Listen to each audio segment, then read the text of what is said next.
Vainglorious Vanguard. Knowledge born. Yeah. United front. What you want, what you want, what you want. To the Knowledge Radio. We in here. What you got? Dot. Work hard as a slave to one day be your savior. The wave unwavering. This is a labor of love. Rise with a purpose every day. Invigorated. If we were on TV, we'd be 10 times syndicated. If we waited for validation, a paycheck or accolades, we'd be starved, already lost or ran away. But when you're square, solid, and you circle too, you don't need a place for silence. The concept is conquered through media, not areas of people activity. A mix that don't lose ethnicity, tightness that don't lose elasticity. Explicitly, this isn't where we give the novice regard. Nah, this is where knowledge is born. Last time that I checked, I'm undefeated. Deliver edicts, can't resist when the gods build and manifest freedom. When lines get crossed, they may push a loss, cause they get handed a check. We kick a can and cancel your cancerous gestures. A prophet vision, precision, the prescription for the sickness is to inoculate your fate with the winning. Arrogant beginnings turn to humble endings. And US with KBA is a win-win. 1K, 1K.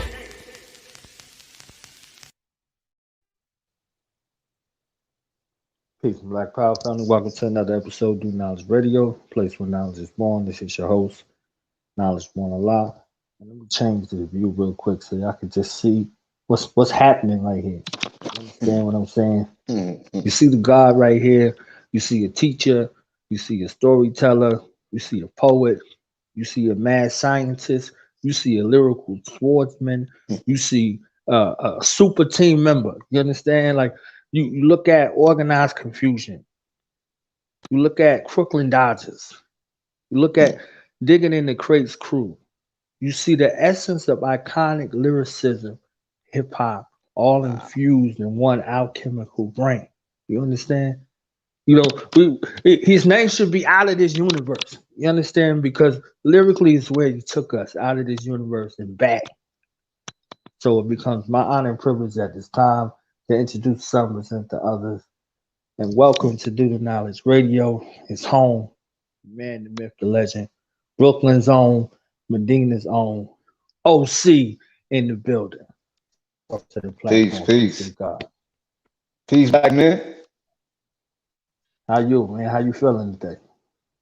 I'm feeling wonderful. Word. What's up? I'm feeling good, man. I mean, with all the stuff that's going on around the planet, I feel good. I see past it. That's definitely real, you know. How was 2020 for you, you know, going into 2021? How adaptable have you had to become? I had to leave my comfort zone, man. And that comfort zone was no longer beneficial to my life. So I had to leave New York. You know what I'm saying? Like, it was time to go. And 2020 was a new canister of fresh air, a breath of fresh air for me. Because I felt like if I stayed back in NY, like it wasn't going to turn out well for me. I don't know why. First time in my life, I listened to my intuition. I broke out. I was gone. What's up? You understand? Like, so what it felt like, you know, listening to your intuition and making that trek, you know, from NY. Well, the weird thing about that is I done been privileged to go all around the planet or halfway around the world and back 10 times over, right?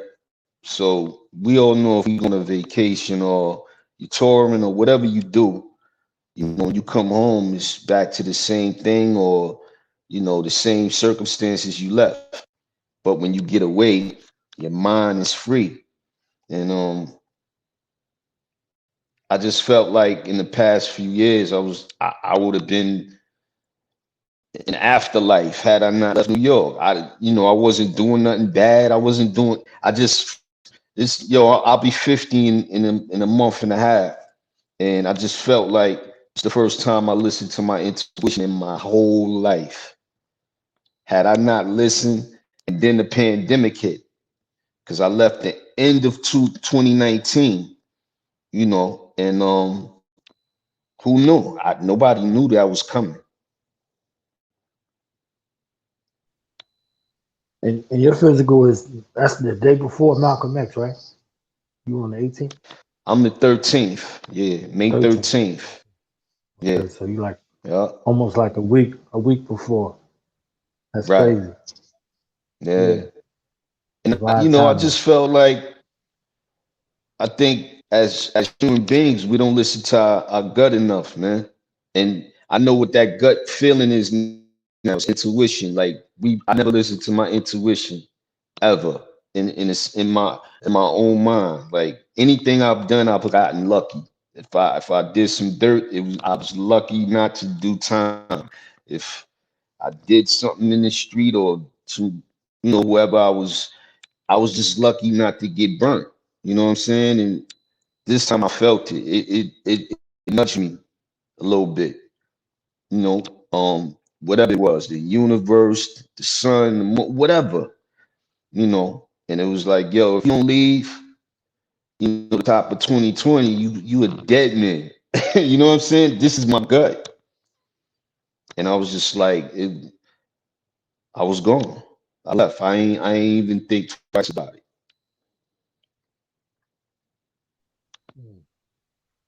And you like a couple of weeks before Big L also, right?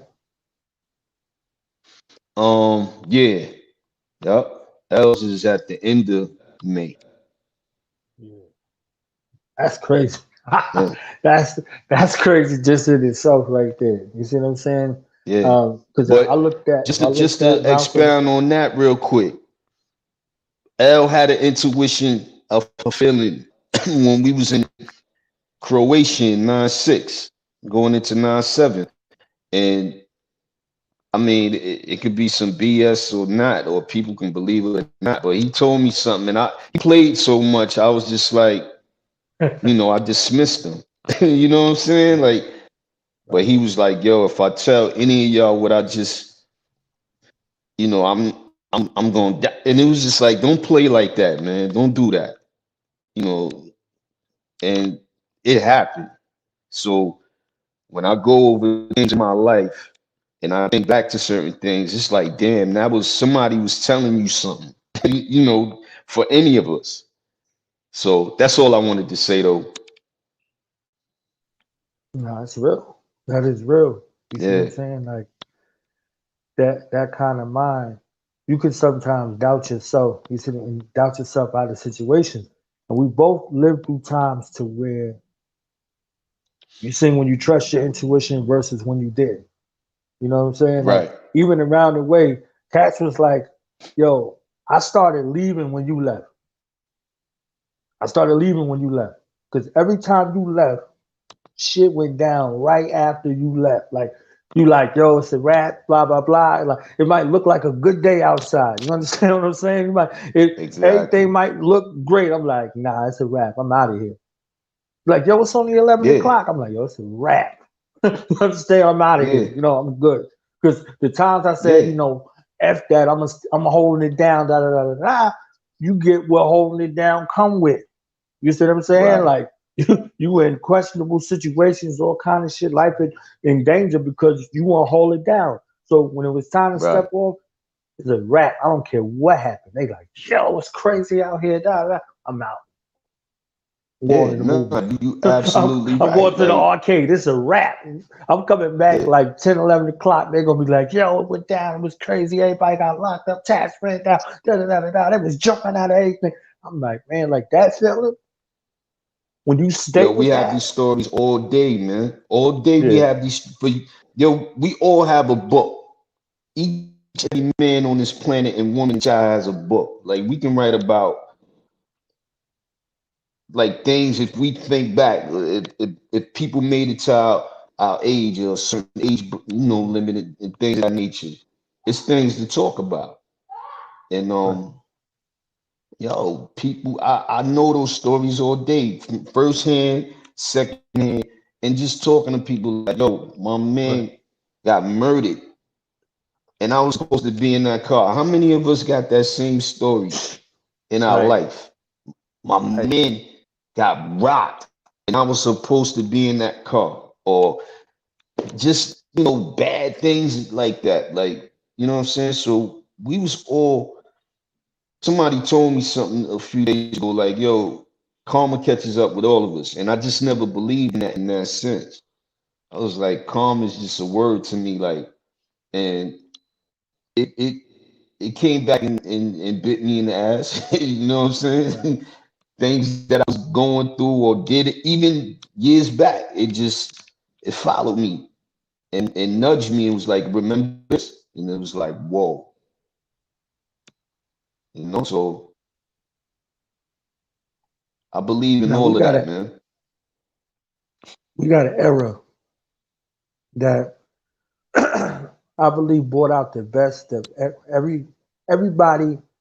Like Rakim and Kane and them ushered in, you had to say something on the microphone. Right.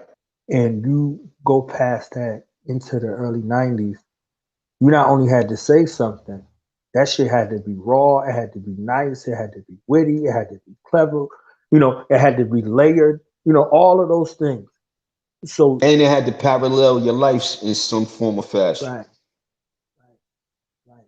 Greatest element. You couldn't talk like that unless you actually, you know, lived it right, close to it. Something. Yeah, somebody had to vouch for that. Yeah. Exactly. So you coming in, your inception into hip hop is at a time where this is at its height. You see what I'm saying? This is at its height, and you come in, you know, the game. So looking at the landscape, I say over the last almost 30 years, you know, what is your takeaway in regards to looking out with your peer group, with those that you would see coming to the game after? You know, what's your purview? What's OC's vision on how this whole thing look like from then to now? Well, looking at the young cats and the sisters, young brothers and sisters today, all I can do is listen. But somebody like going back to when I was coming up, Rakim is probably my blueprint, Nas's blueprint, Mike Geronimo's blueprint, Roy Flush's blueprint. Anybody who was along those lines of, you know, in deep thought. Like, not everybody was rhyming like Rakim. He's one of one, you know what I'm saying, when he first came out. And then you had people that tried to sound like him after the fact. But I think the guys that I just named, me, Mike, Nas, us, we ushered in that coolness, that ferocity of getting into deep thought with our pen, but we wasn't trying to be Rakim. You understand? Like, the God is, Right. I don't believe none of us will exist without him.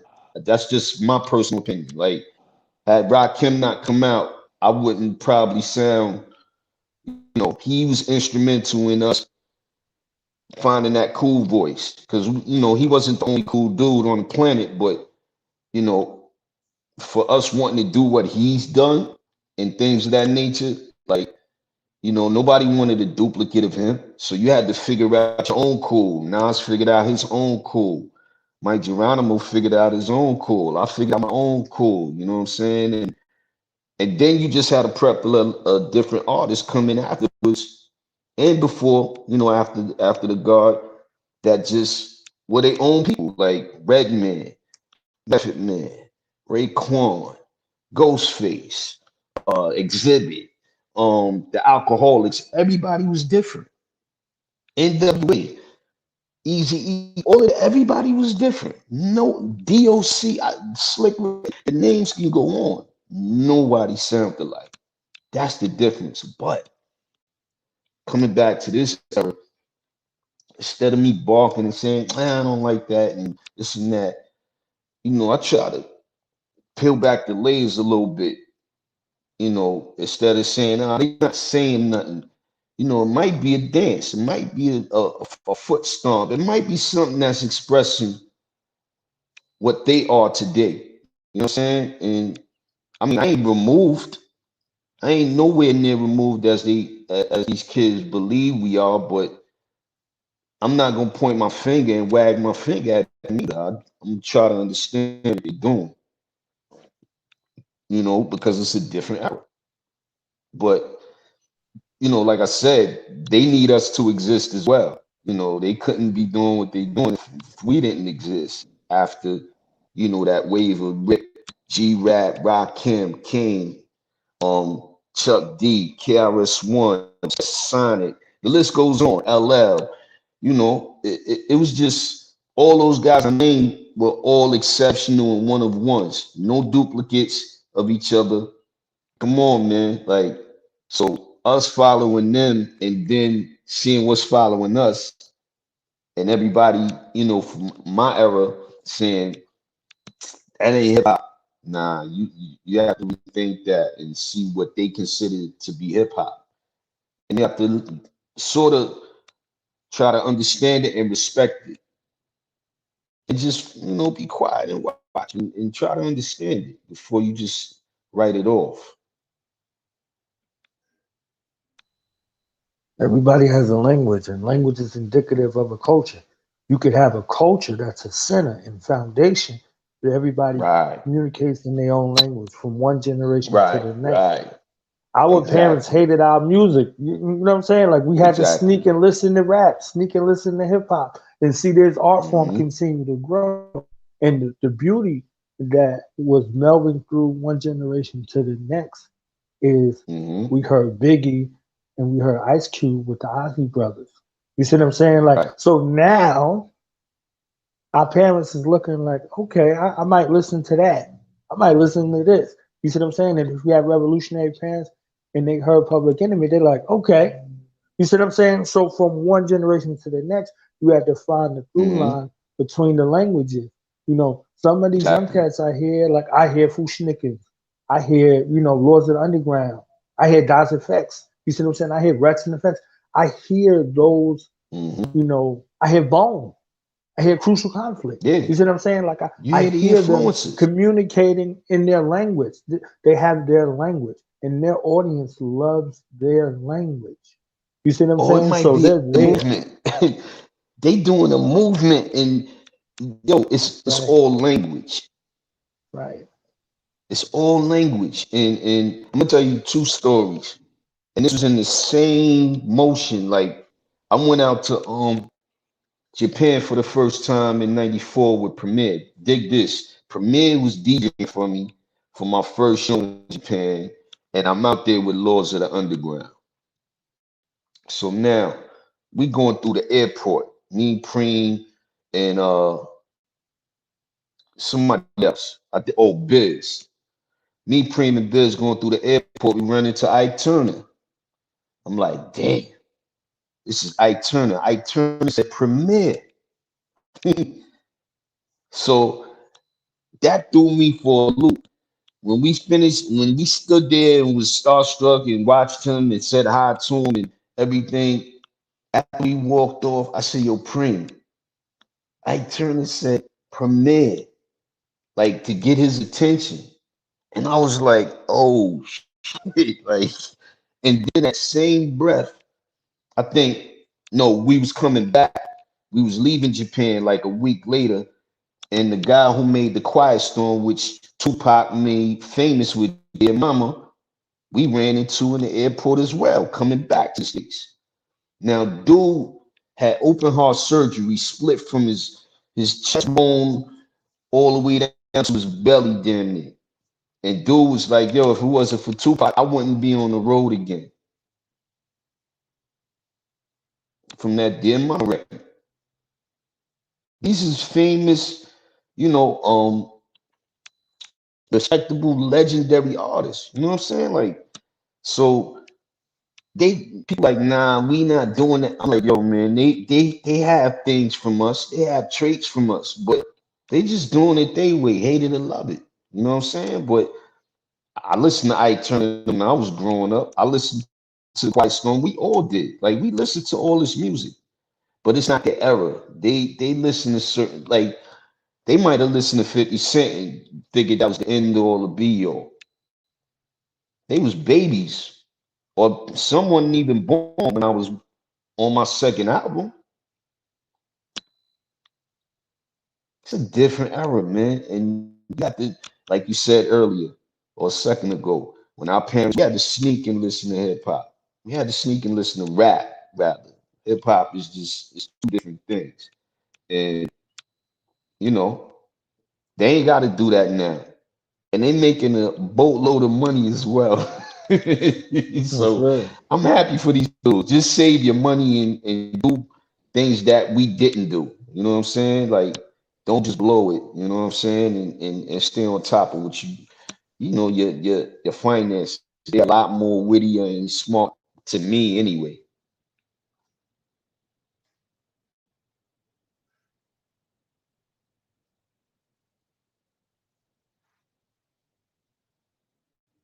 Still there? Yeah, Yeah, and it froze yeah, up on me for a second, but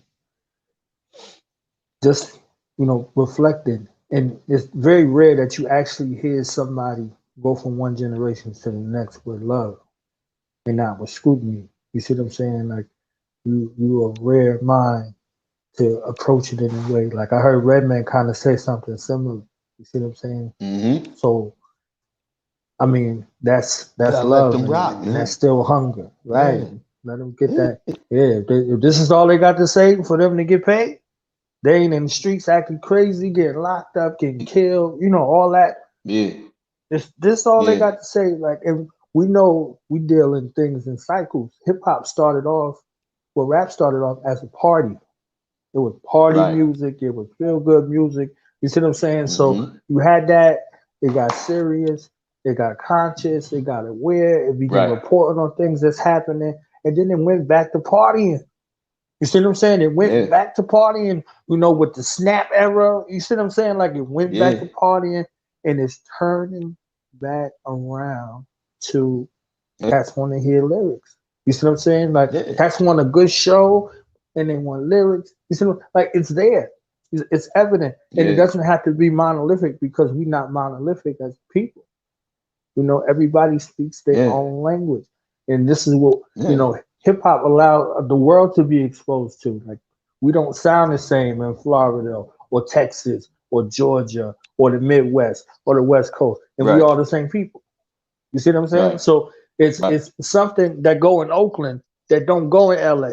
You see what I'm saying? Like that don't go Exactly, in San Francisco. exactly. Like so that's still California. So we go from one Right. place to the next. We go from one borough in New York to the next. We in a whole nother Mm-hmm. world. You understand what Mm-hmm. I'm saying? Like you're in a Yeah. whole nother world. Straight like So that. And that's how things get crossed too. Like, styles. We all go to high school with dudes from different boroughs. And, this is how you start to gain your gumbo. You know what I'm saying? right. Because you getting different flavor from different boroughs. Like, you know, and that's just how it is. Like, I look at the era now, like how a mixture between like when you seen those Word Up magazine pictures of Rakim with the slim jeans on with the Cubs jersey mixed with the kids movie. Kids movie was with Rosario Dawson, Yeah. the kids that one of the kids that died in Ice Cube's movie, the second Friday. He was the white boy with the dog. He's one of the Right. original cats that used to be skating around in in Soho and all that. And the black kid, they was famous in their own right, but they died young.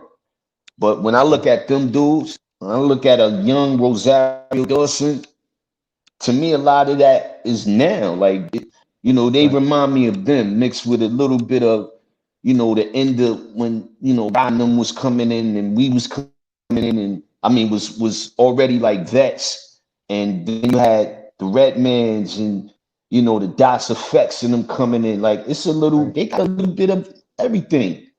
You know what I'm saying? But if you don't take no time and think about it and just dismiss it, you ain't gonna see it. Real. Definitely real. Let's get into word life. Word life is synonymous in our culture. You understand what I'm saying? Word life, that's you got word ... You understand life. We understand that it has a significance because you speak a certain language. You know what a question and an answer. You understood that what you said you had to do. You see what I'm saying? That was connected to your life, and it could allow your life to continue to flourish or your life expire.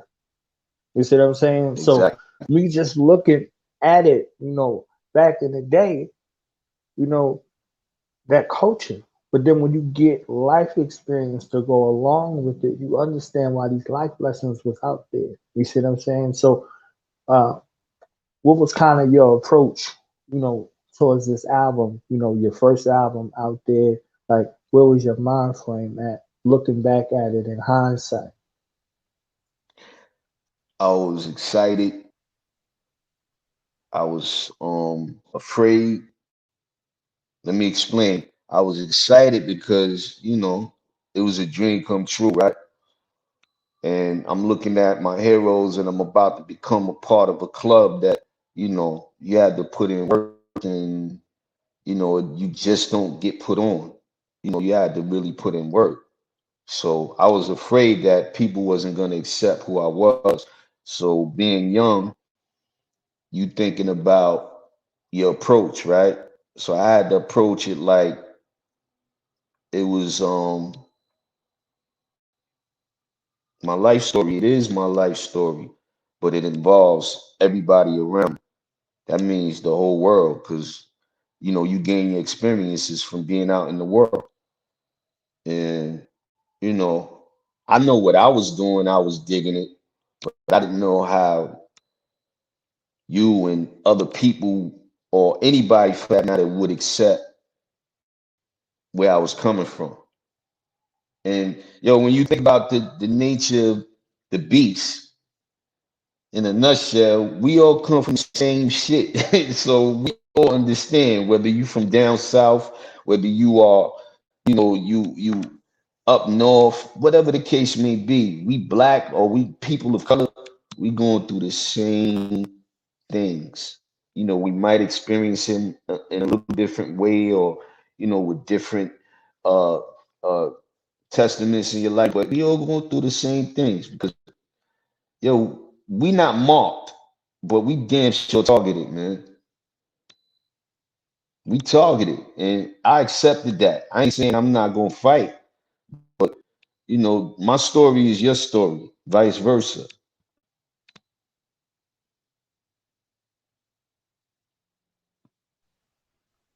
Yeah. I hear some of the instrumentals and you know some of the beats, some of the production that's used in later times.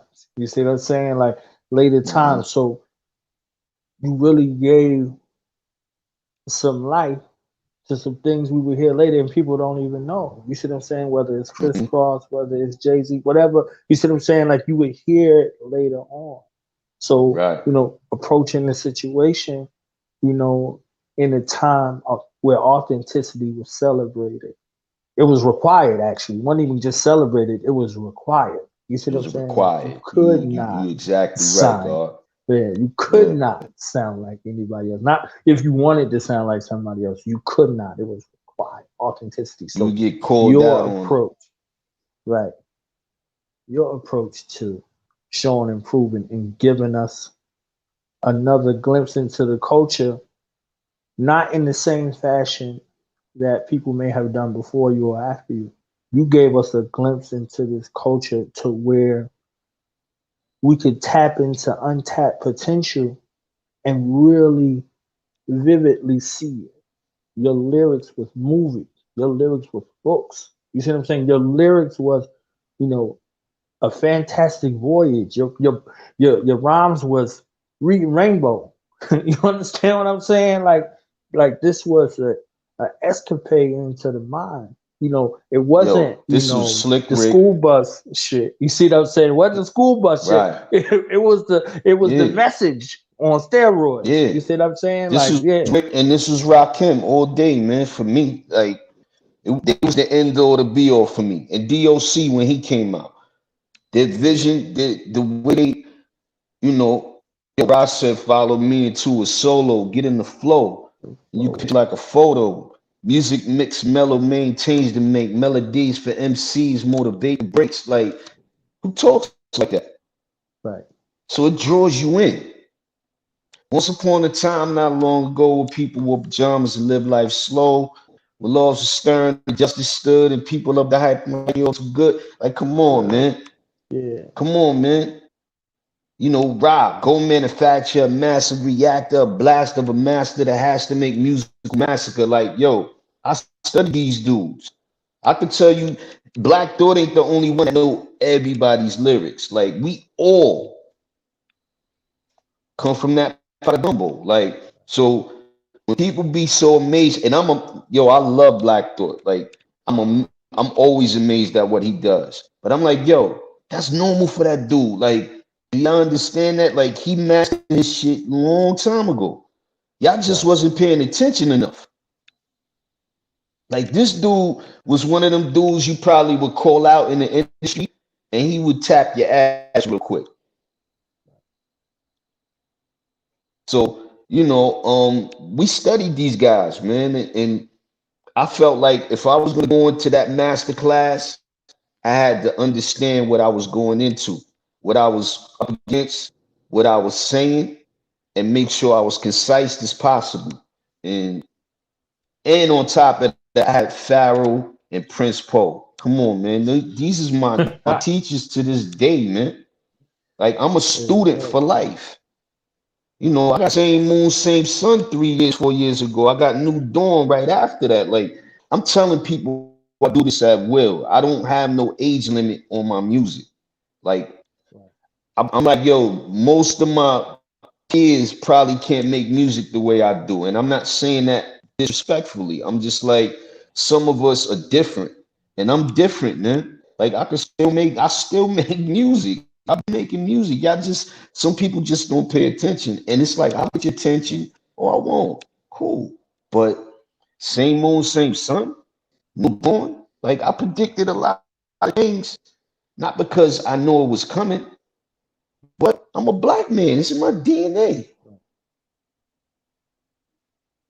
I ain't even trying to plug the record on it, but I had a record called DNA on Same Moon, Same Sun. Like, yo, I really do this, man. Like, you know, I won't get into it about my teachers, like, but to me, Rakim and maybe Slick and probably Slick Rick and LL probably like a chosen few in my mind that could actually today. Like, they different. You know, Chuck D is different. Like, KRS is different. Like, these guys is different, man. And I feel like I'm them. Definitely. They raised me. So from Word Life to Jewelz, normally from one record to the next, you know, cats get a little comfortable. You either peak or you dive. Yeah. And don't come back. And I feel like, I don't know, I might be wrong. It's just my vantage point. Like, from Word Life to Jewelz, you unleashed some ferociousness on Jewelz that was different than Word Life. Of course. That's just my assessment. Like, I hear every, like, I'm like, ooh, you understand what I'm saying? Like, I'm flowing on the other joint, but this one, I'm like, ooh, like, I got my fist clenched. I'm like, damn, like, who is he at? You see what I'm saying? Who on the hit list? Anybody. You understand? Like, I'm feeling that too. Like, okay, you don't think I can do this because I did that? Yeah. I got you. Yeah. You understand what I'm saying? Nah, like, this is right. what I'm hearing from the record, you know? So yeah. I'm hearing it from the record. I'm hearing it from you. Like, damn. Okay. Yeah. You paid it. See, I pay attention. And you pay attention. Now, from Word Life to Jewelz is a 3 year, 2.5 year gap, but nobody's the same person they are the day after. So imagine a year or two. On two different artists, you know, I'm raw, I'm uncut, I'm I'm an unpolished gem on Word Life. And luckily people, you know, was rocking with me. But Jewelz now I'm starting to get polished and I'm finding my pocket. I'm finding ways, you know, how to, you know, maneuver my pen now a little more simplified in my, you know, for different reasons. And yeah, cause yo, a lot of people fronted on me on the first album. Like, you know, yo, shout out to Nas for getting that Grammy, even though he should have got the Grammy for Illmatic a long time ago. Right. But he got a Grammy now, so that's for everybody. You know what I mean? And I'm proud of him for that. But dude stood me up on Word Life. You know what I'm saying? He made me a buck wait in the studio for hours for him. He never showed up. But people don't understand. He did that with Biggie. He did that with Hove. He did that with a lot of other artists. And dude had the city on his back. So thinking back in hindsight now, I understand because he was the golden child when he came out. And that's just what it is. Real You know what I'm life. saying?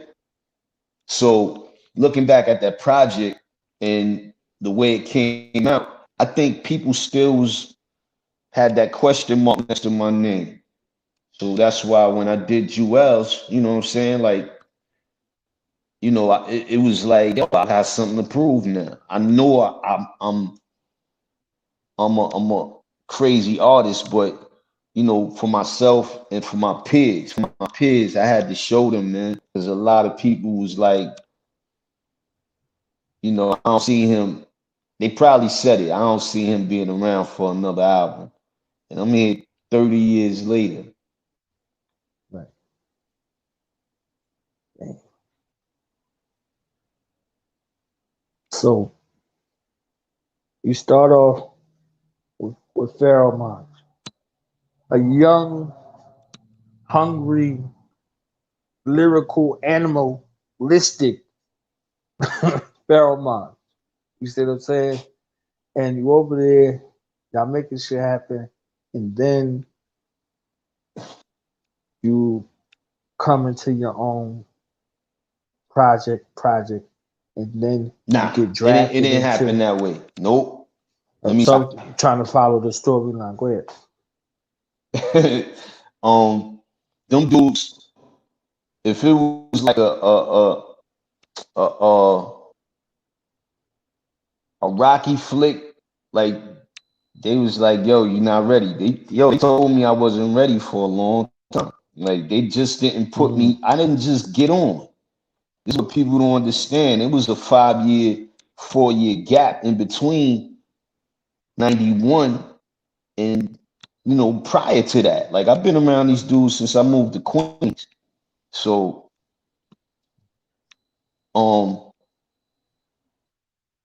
March and Prince told me not to sound like them. Cause yo, I'm so much of a fan of them. Hearing what they did back then, you know, I would sound like them. You know what I'm saying? Like, yo, Organized Konfusion, the debut album. March said, wake up to the mathematics of an erratic rap, rejuvenator of rhyme, the sort of more automatic poetical on Prisoners of War. That rhyme is like 10 years old prior to the album coming out. And I kid you not, man.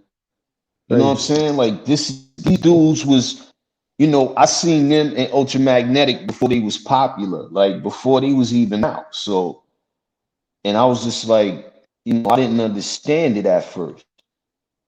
I just was like, yo, these dudes, nobody ain't gonna be ready for y'all.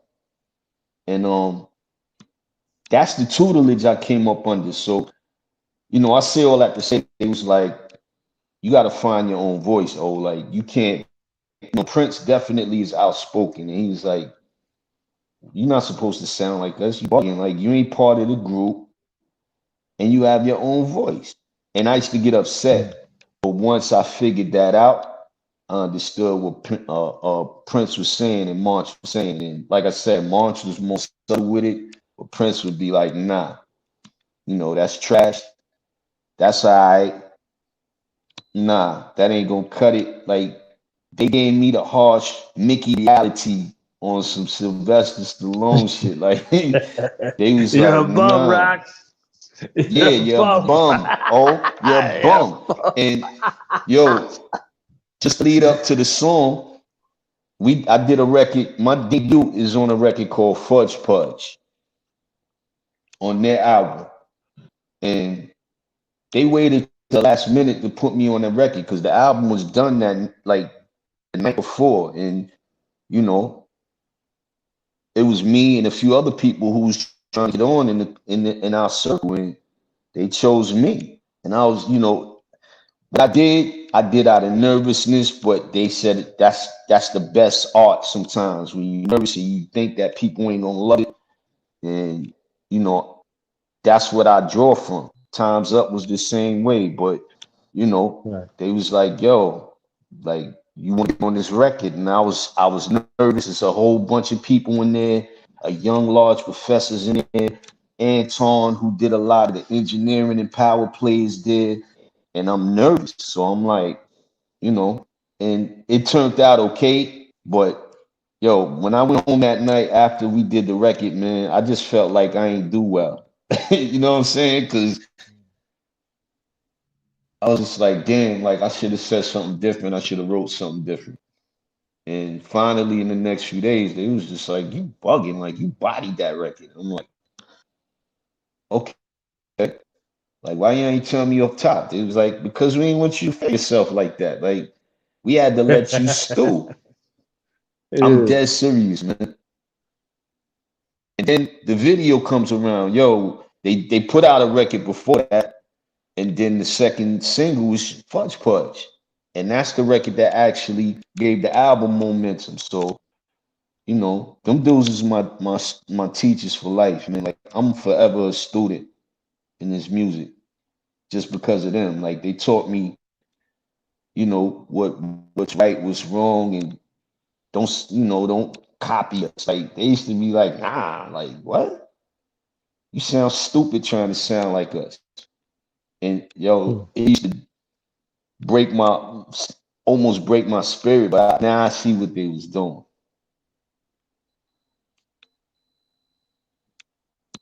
So how do you transition into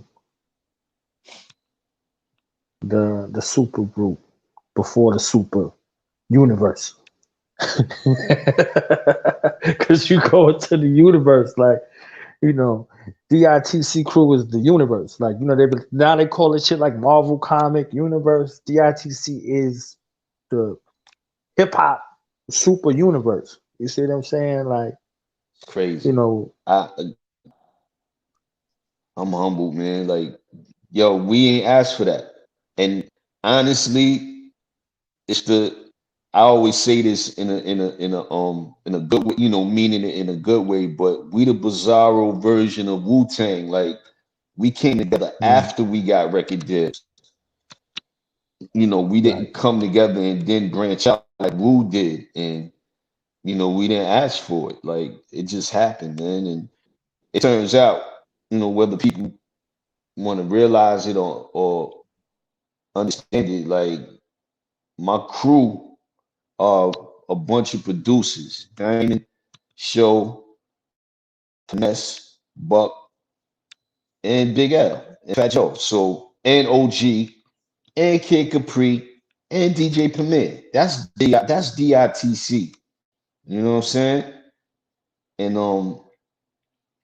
people don't understand that it's a production crew. So they did most of the favorite records, remixes, from 92, 93-ish, all the way into the 2000 somethings. Like, we ain't asking to be legendary, famous, still, like, yo, we had a lot of hit records, we got a lot of underground records, and it's just a blessing. And I'm blessed to be a part of that. So I say all that to say too, people like, yo, but you don't physically produce. I'm like, I produced everything that I've done, and I've contributed to my groups. You know what I'm saying? And I'm a producer as well, just not on the machine. But you know, I'm a platinum producer as well. You know what I mean? I'm part of D.I.T.C. I come from that, and I contributed a lot to that as well too. So call me what you want. The MC, the producer, the MC producer, whatever. And it was just something that was by design. I met Finesse on the very first Source tour, going on the road with the Pharaoh and Prince for their debut album, and the rest was history.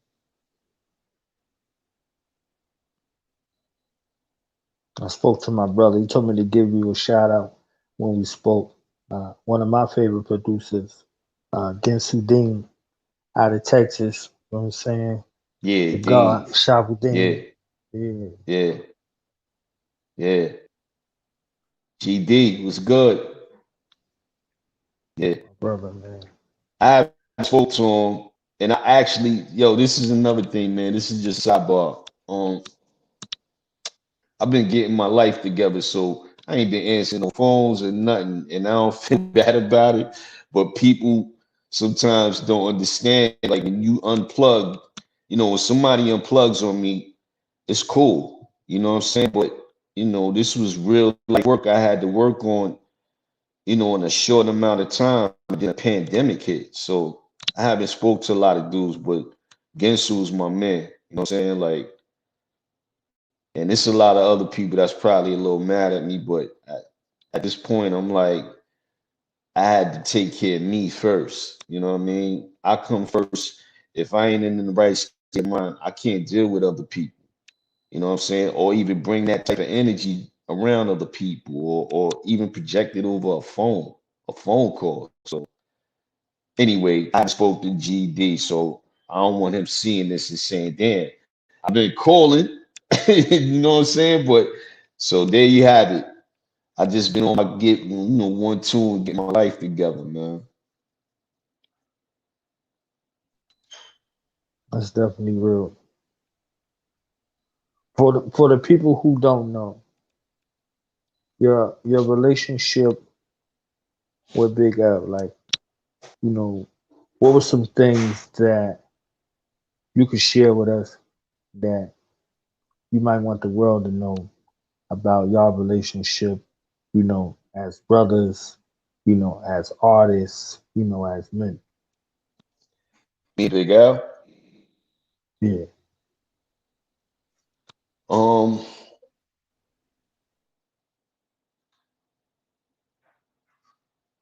L was, I mean, he was the youngest, so you know, I believe L's the youngest, and then I'm the next to the youngest. So I just seen him morph into something that how can I say this? I seen him morph into an artist of what we heard when he was already, you know, when he already left his physical and people heard the album afterwards. Like I seen Devil's Son, and then I seen that maturity on Ebonics, and in between all that, I seen him traveling with me grow up. He was a young dude. Like people don't understand this. Like, you know, that's Finesse's little man though. I don't have too many stories about L because I ain't know him that well in that sense. You know what I'm saying? That was Ness's protege. And me and L just clicked when I was probably one of the last guys to come into the fold. So, you know, like I said, he was next to my age, so we clicked. And he would get on your nerves, man. Honestly, he made it his business. Just like if he felt like picking on you to get on you, get under your skin, and you know. And dude was a genius, man. Like he would use like he would put it in music, rhymes, everything. Like and in just detail that I never heard of at that time. And yo, man, I just miss him. You know, I wish he was here to. Damn, I can. Yo, he was, to me, he was what Jay is now. He was gonna be that. You know, and I told somebody a while ago, like, yo, y'all might not want to hear this, but L wanted to be a superstar. And he was starting his own label, like Flamboyant Entertainment. Yeah. Wasn't called Flamboyant for nothing. Like, dude wanted to, everything you see them Harlem cats do, they do it. Cam did it exceptional. Jim did it like Dane, you know, Dougie, like these, you know, these guys are larger than life figures in their mind. And they manifested it. Like, yo, what you see Cam, what you see Jay, what you see Dane do, L was doing the same thing. You know what I'm saying? I don't know if that explains who he is in a sense, but I told people they was gonna be mad had he blown up, like, because y'all wanted him to, you know, stay at a certain level, and he was going for superstar status. And what Jay-Z is today, I believe L was on that path.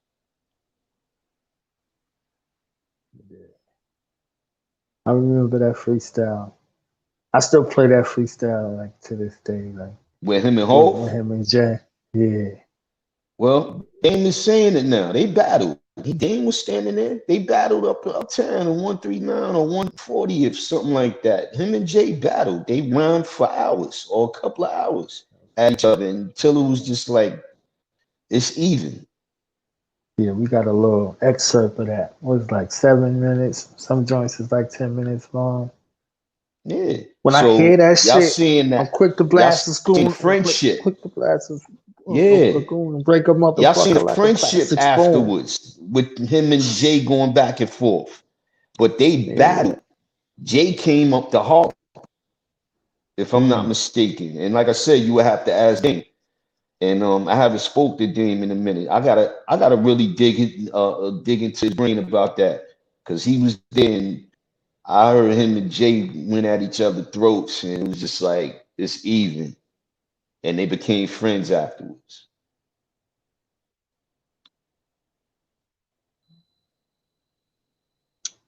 He said, I'm so ahead of my time. My parents haven't met yet. This was 90 something. I'm like, what? Yeah. I'm like just that little part of the line. Like, I'm there, you know, when I talk to, you know, younger people about certain stuff, I bring up certain lines, I bring up certain people. You see what I'm saying? You know, and I'm like, yo, did you hear? Do you realize what he just said? Like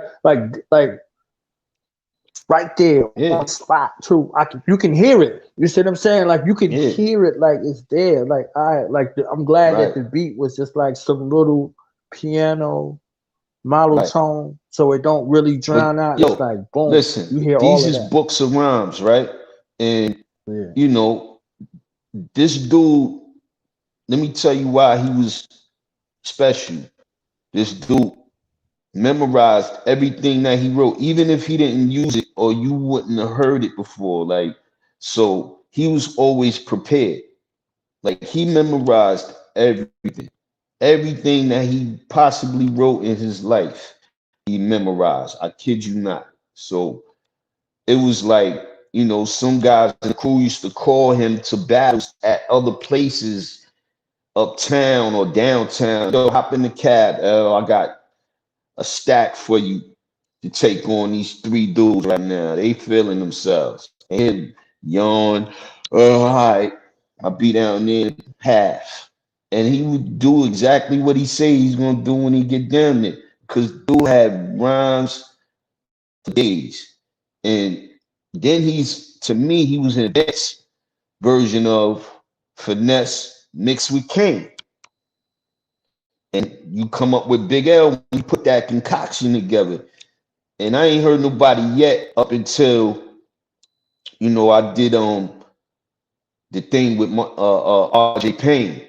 That's the closest thing to somebody like Big L. in a ever. Yes.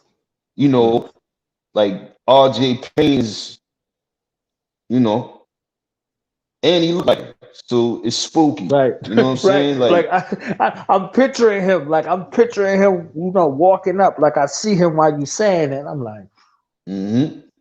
And you know, this kid was just special.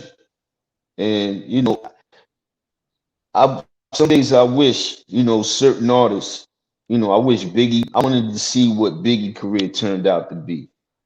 I wanted to see what L's career turned out to be. Like, it's just certain things was taken away from us, man. It's like, damn, it left a big void, and then other people try to fill it, couldn't do it. Then the people try to make other people fill that void. Those artists can do it. And if those artists had any type of greatness in them, it didn't show because they was listening to people try to tell them to be like Big L or be like Biggie. And, it's like, nah, that's not how this works. And you basically gonna get shunned, or you just gonna fade into oblivion. And L was just special, man. Like, I can't even describe it. We were supposed to do an album together um when he got murdered. So Showbiz was putting together an album. He paid me and L.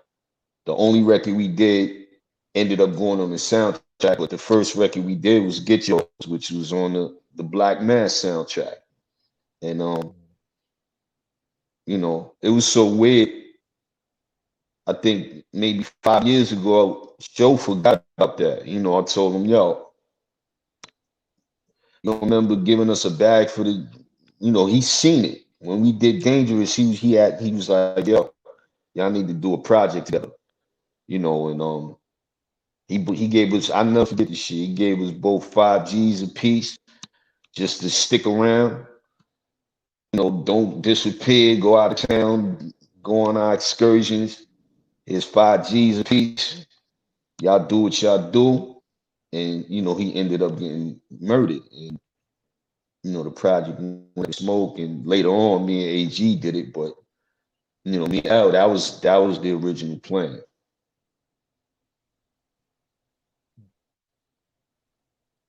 that's crazy. So how do you navigate through the losses in hip hop and continue to be creative, continue to flourish, continue to collab? Because you was in a crazy storm in hip hop time, so whether you look at Easy, Pac, Big, Pun, L, you see what I'm saying? Like, major staples getting pulled out. Then you go further, oh dirty. You see what I'm saying? Like, you just continue to go till you see, even to date. You see what I'm saying? You had Papa Wu recently, a lot real. You see what I'm saying? Like, a lot. I know there's way more names. I'm just saying, like, even just looking at that, Right. you see what I'm saying?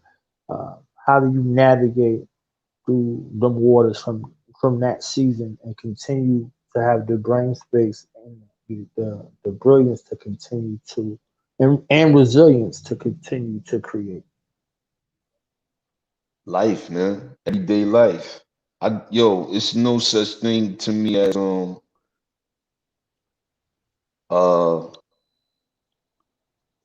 not be able not having nothing to write about or talk about, or I do it at will.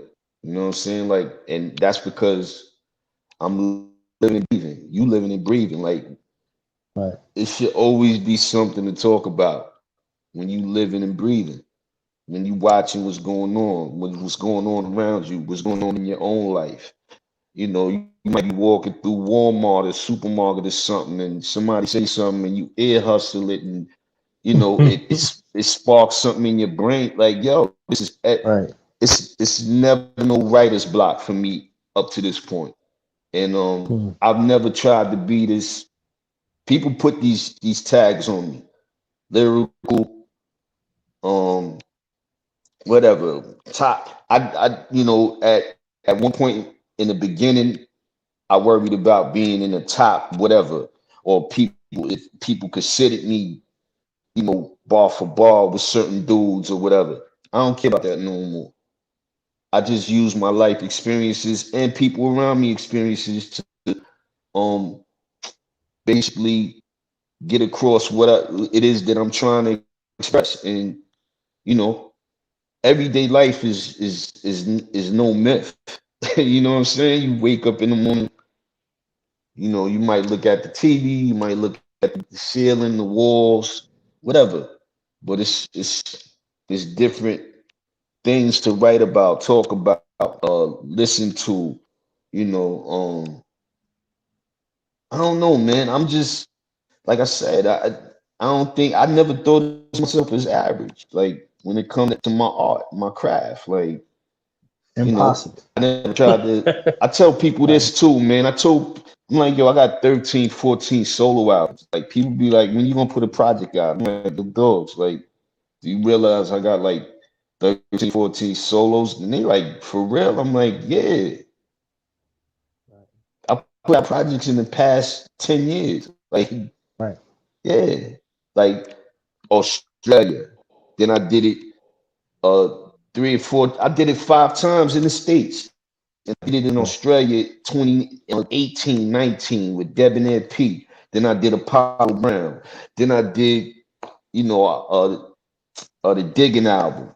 Then I did part 2 Diggin album. Then I did Same Moon, Same Sun. Then I did New Dawn. I'm like, yo, and I'm doing features. But contrary to your radar, you know what I'm saying? I'm like, hey, if you ain't hear the record, I don't know what to tell you. I did NPR. I did Tiny Desk. Right. People like, Right. I'm like, yeah. That was, oh, wow, I watched that. So do you know that was me? Like, come on, that man. goldfish memory. If they don't see it in the first couple of seconds, they miss it. Yeah. I was going I'm back, putting out binge listening, product. I'm and you just, said yeah. I'm just you not said Bon Griselda. I don't Appetit. put music out.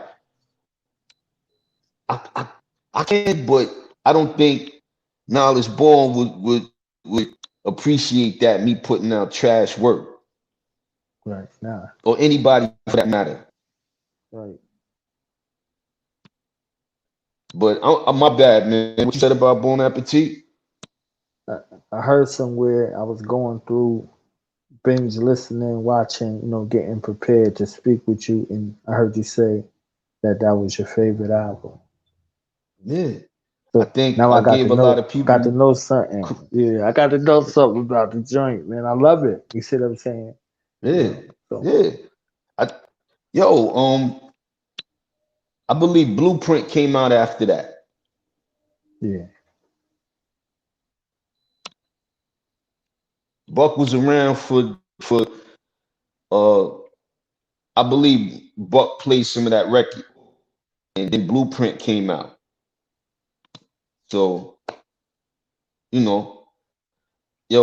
influence each other. I ain't saying Jay stole anything. I'm just saying, when I know artists in some form of artistry, sometimes we like, damn, that was a dope concept, and nobody picked up on that. right. I'm gonna do it. You know what I'm saying? And I'm a bigger artist. Naturally, people are gonna pick up on it. And Jay did it with Blueprint and Blueprint 2.0. Like, but I did Bon Appetit before that. Everybody was in my circle at the time was like, yo, people ain't listening to that soul shit. And I was like,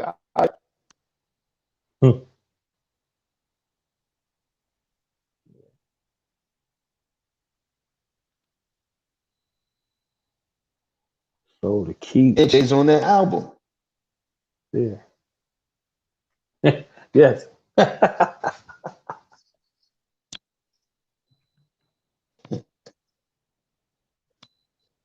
ain't even gonna say nothing else about that.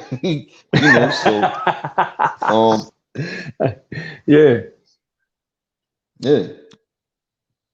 That Right. was for Jewelz, because he just came off the Hard Knock Life tour. I didn't have to pay Jay-Z for no verse. People was paying 50 to 100K, 250K around that time to Jay-Z. Right.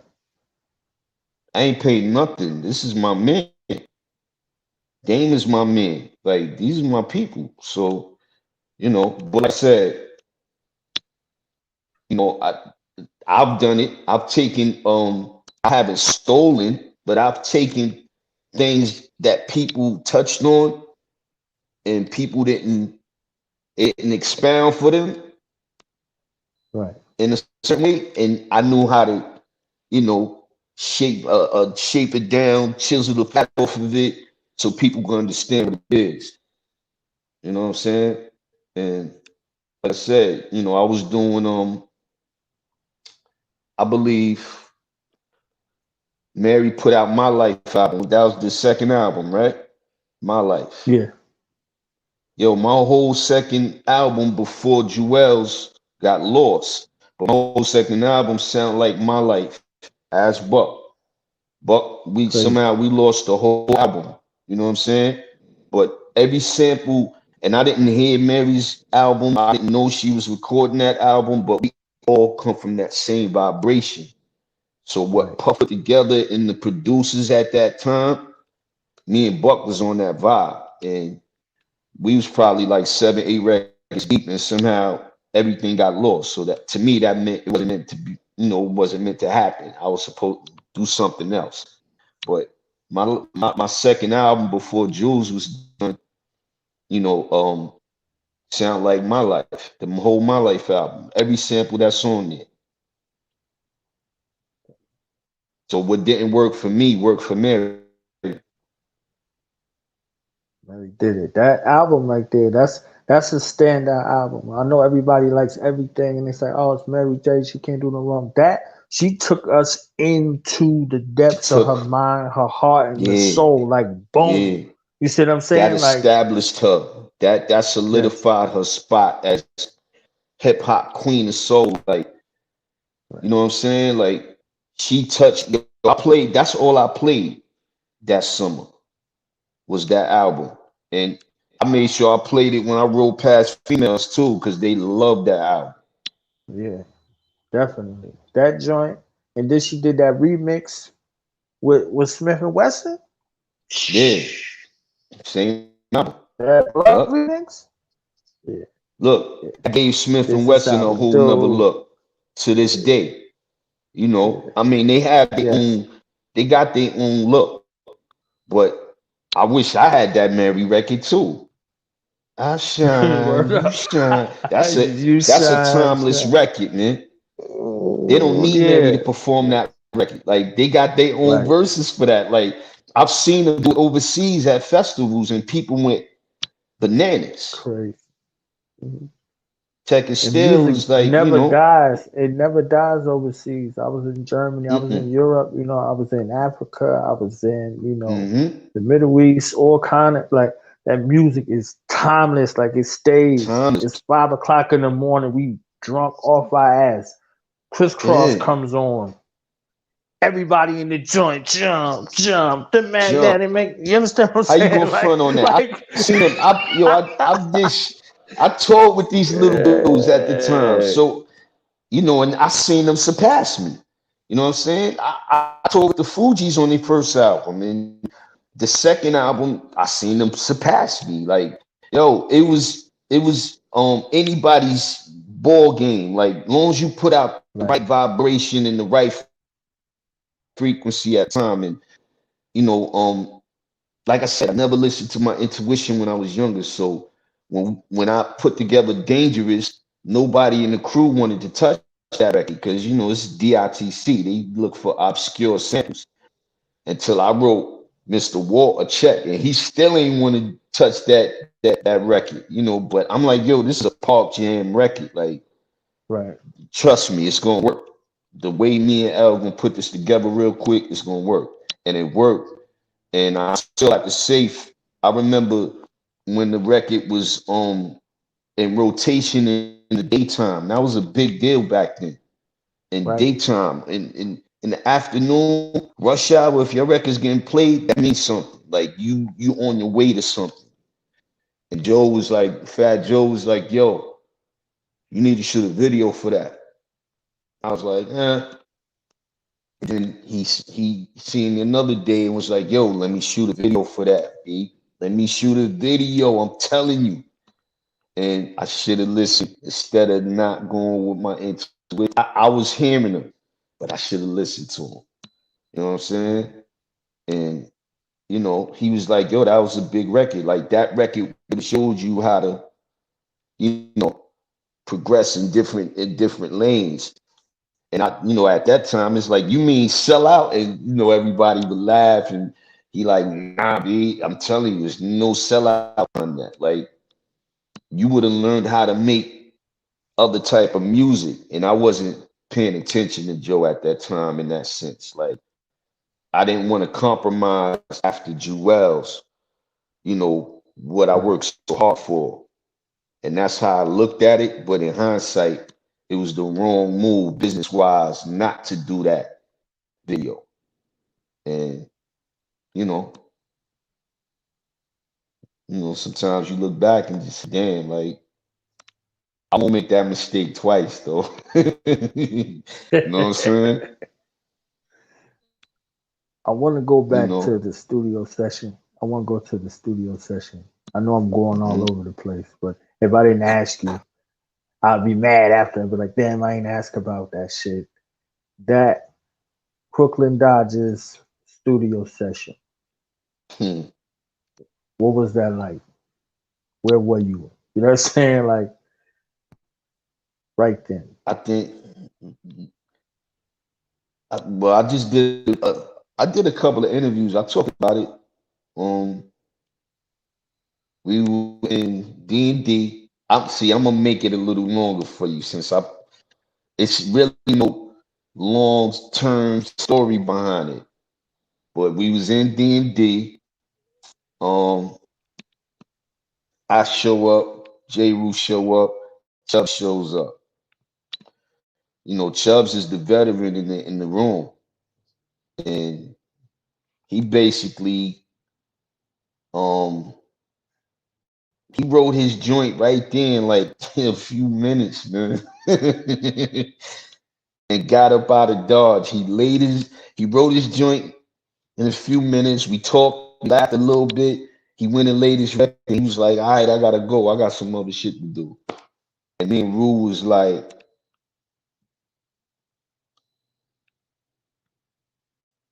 oh shit, what just happened?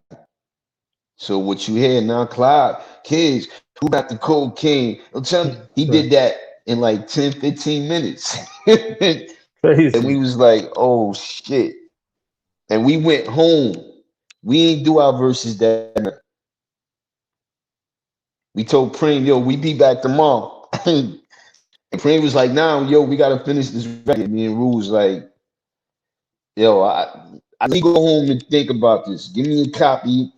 I had a CD going back in the car, and I'm like, damn, like the way, you know, you either set the record off, when you set it off or end it, you know you're supposed to be strong.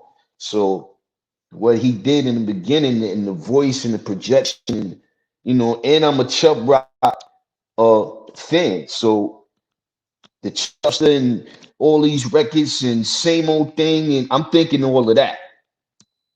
And I was like, I know why he's Chubb Rock. Like I said, certain people were special. Like I looked at his whole career in the sense of when he came out with, you know, his cousin Howie T, Hitman Howie T, and you know the music they made, you know, and yo, he's a professional in every sense, man. I kid you not. He did his joint real quick, laughed with us, gave us a couple of pounds, and next time I seen him, we was at the video.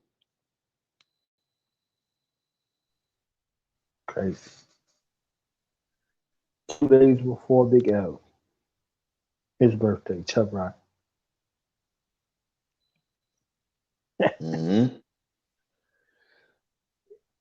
I'm a Gemini, so I'll be looking for Geminis and shit. You know what I'm saying?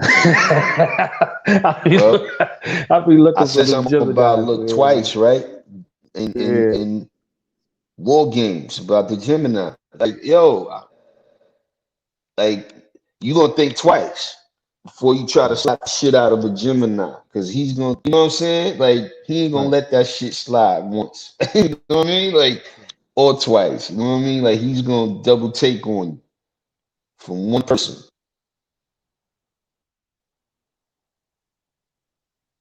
Yeah, that joint was epic. Man. That joint was so epic. Like I said before we started, like the sights and the sounds, it was precisely at the moment where you can have a peek into Brooklyn. You see what I'm saying? Like you can have a peek into Brooklyn. You see what I'm saying? Everything that happened, everything that's going on, down to the extras. You see what I'm saying? In the joint, like it's there, man. I loved it. And then that was a movie, and it goes into a movie. You see what I'm saying? So what was your feelings like actually going like you watching Clockers, the VHS tape and shit, we came up with the VHS tape, and you hear your shit in, you know what I'm saying? Like you hear the shit in the movie. You know what I mean? Like yeah, nah, I mean, yo, just imagine when Spike Lee, specifically asked for these people for this song, and on top of that, he's shooting a video. So, and damn, like I don't have none of the memorabilia from the video, like the Crooklyn shirt. I believe Spike got a situation with Nike, so we had the Air 95s before they touched the ground. You know what I'm saying? Like the green and gray joints, and yeah. We had all this Nike stuff. I had all the stuff from the store, and I'm like, damn, man, like I ain't cherish none of that stuff to say, maybe, hey, Mom, hold on to this for me. Like she held on to plaques and stuff for me, but I didn't give her certain things like clothing, and I just threw away a big L number. You know what I'm saying? And because to me, I was holding on to past energy. So it was a telephone number, and I won't even recite the numbers to it. I know the number, but it was written on paper. I remember when he changed his number and gave me the paper, and I still had the paper somewhere in my stuff, and it was just like, yo, I got to throw this out, man. Like, this is crazy. But yeah, I had the 9.5s. We had the 9.5s, the shirt. And Spike Lee shooting the video and directing us. And Master Ace makes a cameo, and it was just like, wow, this is crazy. Like, we'll get it don't get no better than this. You know what I'm saying?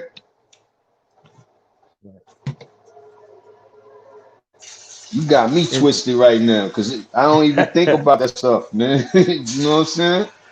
That's why these things is important for me, because you do so much work, you don't get a chance to reflect on nothing. You just on to the next, on to the next, on to the next, working. Right. And then sometimes you sit down with people that don't really got no clue. They might go back to two iconic songs, but they don't go back into you, like, because your they body wasn't of work. present. Right. Yeah. They wasn't present, or they just don't, you see what I'm saying? They don't know. I'm like, nah, like I'm listening, like I remember this shit, like I'm looking at it like, damn, you see what I'm saying? So it's crazy for me just to even, add on with you, because I'm going through the sights and the sounds. You see what I'm saying? Like I'm going through them. Like you're not sitting with somebody who journalist trained. You sitting down with a brother who loved your record, bought the tape, bought the CD. You understand what I'm saying? Like from the record to the tape to the CD. You see what I'm saying? So but vice versa, we the same people. This is what people don't understand. For me to be what you describing is because I'm a supporter. I'm an avid supporter, fan, stan of the music. Like I bought everybody's stuff. We had to. If you wanted to listen to music that you love, you had to buy it. So you had to support it. And you really had to be a fan of it to understand it. You know what I'm saying? And yo, I'm a student first before, the artist. And then you know, like you just said a few seconds ago, yo, it's some people I do interviews with or just talk to in general, and they don't know too much about me, but I don't get mad.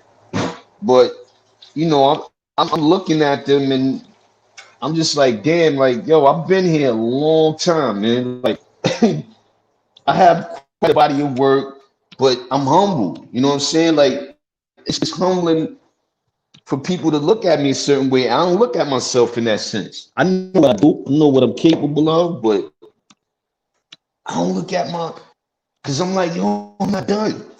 And Legends is dead. I'm not dead yet. Like, you feel me? Like, Right. yo, to me, that's just me personally. I don't say what I am or I know what I do. I know what I'm capable of, but I'm no legend. I'll tell you that off the rip. I'm no legend. My legends is still alive. Melly Mel still here. Flash still here. Kaz is still here. Grand Wizard Theodore is still here.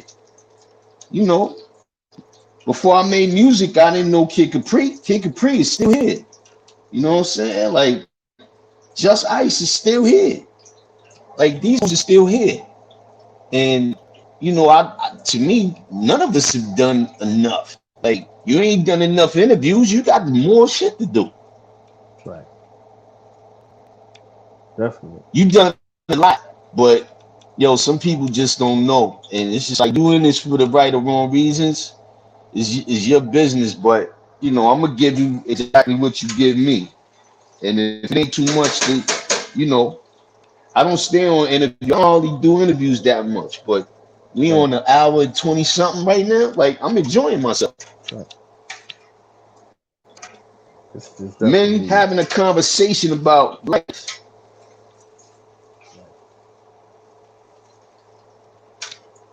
You know, and I'm cooking. I'm frying some sweet plantains right now.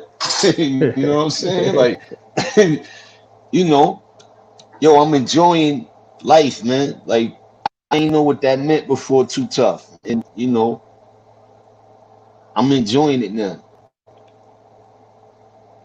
You was in the space of getting it, and when you in that space of getting it, that's all you lose see. sight. Right. Yeah. You see what I'm saying? Like you said, you got tunnel vision on getting it. Because that's necessary for a time. In order for you to be successful, you have to be in that space. That takes discipline. You see what I'm saying? That takes a sheer kind of focus. You see what I'm saying? Right. And you in competition with yourself. You're not really in competition with nobody else. You in tunnel vision with yourself. Like, I'm creating art, and my next one got to be greater than the last one, and the last one, and the last one, and the last one. Right. Like, okay, it's nostalgic to be able to go back to times up. You see what I'm saying? Be like, yeah, no, I'm not resting on my laurels. Some people rest on that. You see what I'm saying? Right. They live the early 90s, and that's it. They're like, nah, you like, fuck that. I'm going. You see what I'm saying? And the sacrifice of I'm going is you can't enjoy it because you going. You see what I'm saying? Exactly. So when you go back and you find that ability to slow down and actually see it, that's what it is. So this is why I love. Go ahead. Health will slow your ass down. Your health, when you're going too hard, your health will slow you down. Like, yo, you going, like, you ain't even taking no breather. You know, so, you know, at some point, you have to reflect, man, and see what's in front of you. And you know, I'm not a stupid guy, but, yo, I haven't stopped and smelled the coffee for 49 years. You know what I'm saying? Like, because like you said, I was chasing certain things, not to say that they was the wrong things, but those was lessons, right? And so like I said, when people talk, not to be jumping, but when people talk and compare, and yo, I'm like, yo, I wrote a whole record about water. You know about that? Those is like, well, on what? I'm like, you said you like the Apollo Brown record, Trophies. Well, I wrote a record called Nautica. Nautica means, you know, it correlates to water. You know? And I'm like, yo, so what's the lyrics to it now? I'm flowing through cities, category 5 as it flows through the MIDI. I shows no pity, hurricane winds churning up fit. Like, yo, I'm like, who does that? It just takes deep thought and not just concentration, but just being centered. And y'all not giving me the credit is not gonna center me. You know what I'm saying? Like I have to really absorb and do things on my own and sit back and be like, okay, I'm ready to do another album, or I'm ready to show my face, or I'm ready to do an interview because yo, I'm giving you my life force. This is my life force, man. This is a part of my life force. Me doing it's art, but it's a part of me. And yo, it's draining too. You know, it don't have to be wrong. It'll just giving a piece of your life force drain it drains you. It takes a little bit every day you breathe. So at some point I'm not gonna make music, but at least you got 13 or 14 albums to reference from, you know, but do your homework, do your research, you know, do the nice things. And people don't understand that, man. And, you know, some people, besides yourself, I'll explain it to, but some people, people just think I smile and, you know, I'm laid back and cool. Yo, I like to talk, but get me to talking about something and I'll talk about it. Really? I love this, man. Like I'm telling you, like this is ill. You know, like I said, growing up listening to you, I remember I was preparing for like a little talent show around the way. You see what I'm saying? And you know, I was like, I'm gonna do Mike Geronimo shit. Shit's real. You know what I'm saying? Mm-hmm. Or you know, the joint was on the box, so and then video music box, so it's real. So you know, you got the clean version. Right. So I'm like, I could do either one. You see what I'm saying? Like, so going back for that, like just even picturing, you know, that moment, that place. You see what I'm saying? And you know, I wound up not doing the joint. We got together. We did Last Days from Onyx. You know what I'm saying? Me and a couple other cats together, we did Last Days from Onyx. You know what I'm saying? Like, but I was prepared. Yeah. So that kind of mind frame. That's one of my favorite records of all time, man. Like that record, yo. It's funny you say that. Yo, I just for the first time in my life spoke to Fedro for the first time over 20 something years on the phone.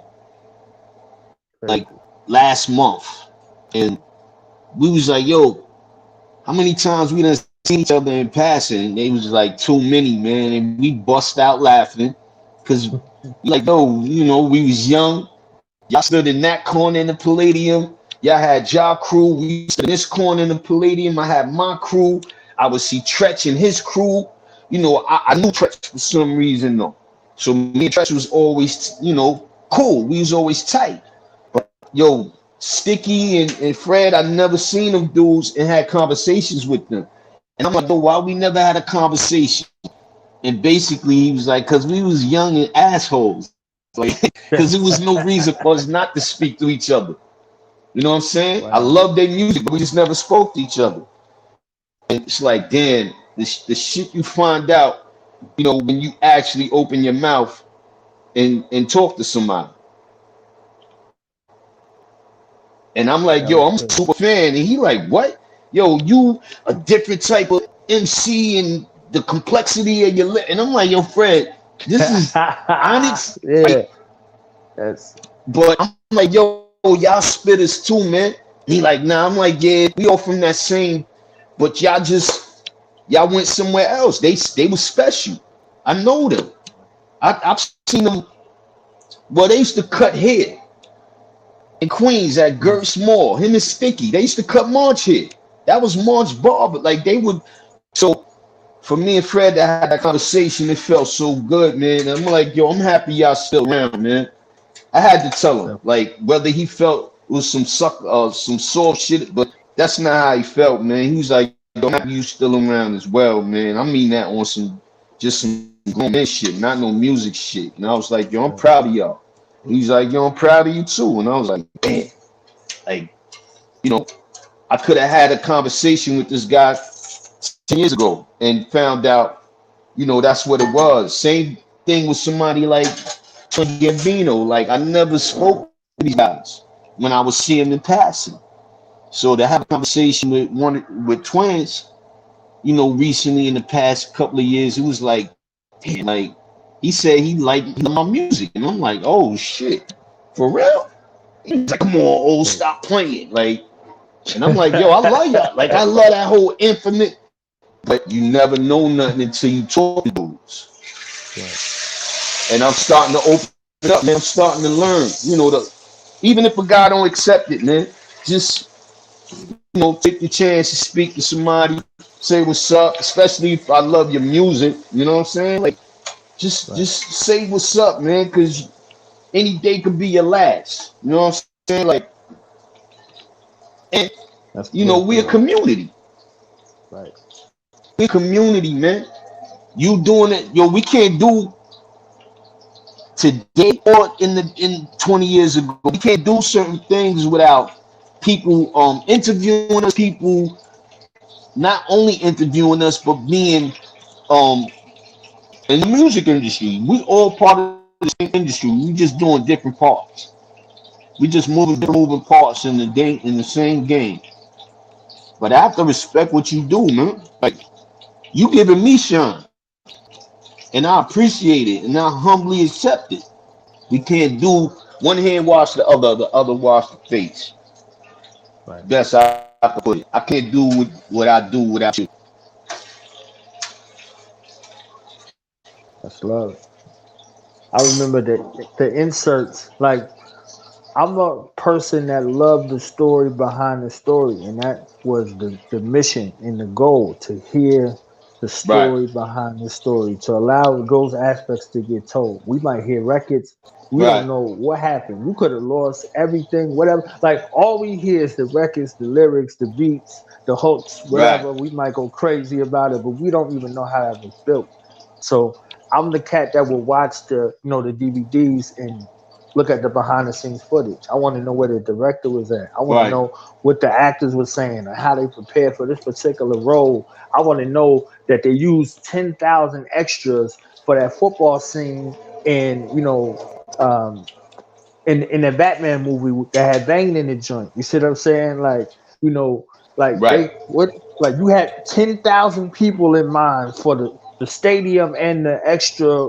Like they was about to go to war with the police. You see what I'm saying? Like what kind of mind frame you got to be in to have that, to tell that story? You see what I'm saying? So, like, that's what I said about the visual, the sights and the sounds, of New York, the sights and the sounds of Brooklyn. You see what I'm saying? Like, all of the things, like, people watching, years from now, they watching the video. It was like, yo, I was on that corner. I used to be on that corner all the time. Da, da, da, da, da. You see what I'm saying? Like, these are all of the things that are provided with the visual.